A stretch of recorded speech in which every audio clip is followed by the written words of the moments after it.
Ayan guys, ito na yung ingredients ko sa aking bulalo recipe.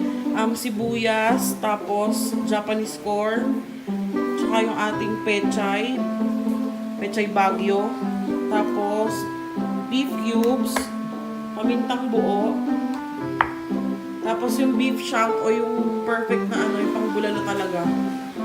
Tapos patis. Ayan.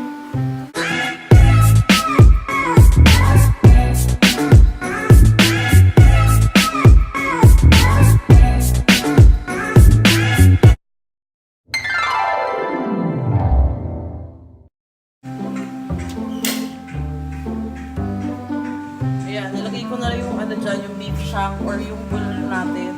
Tapos, nalagyan ko siya ng tubig. Ka-level lang dapat ng meat. Para mabilis siyang kumulo.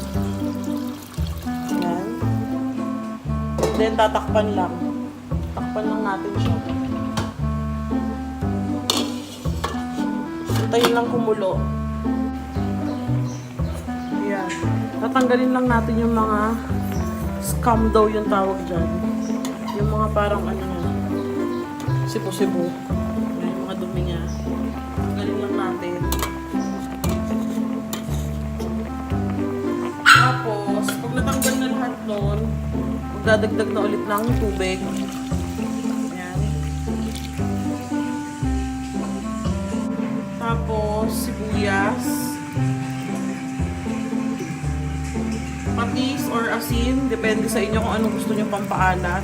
Ayan, para habang pinakukuluan, may lasa na siya. Tapos takpan lang ulit natin.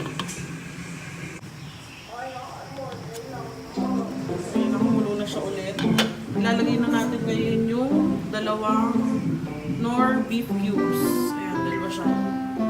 Tapos maglalagay din ng paminta. Buo.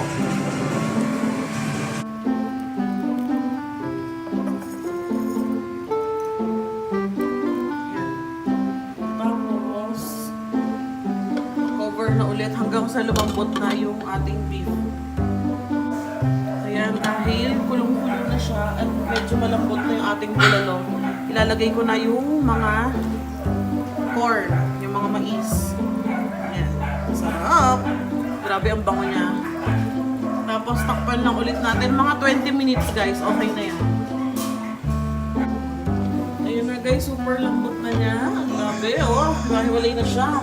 Ngayon naman, ang last part, ilalagay na natin ang ating Pechay Baguio. Oh my God, sarap niya. Okay guys, ayan, nalagay ko lang lahat. Medyo marami-rami ito dahil favorite namin ito ng gulay.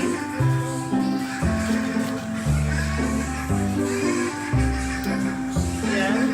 Tapos medyo ipupush lang natin siya para mainitan. Then, cover. Maluluto na siya ng kusa, guys.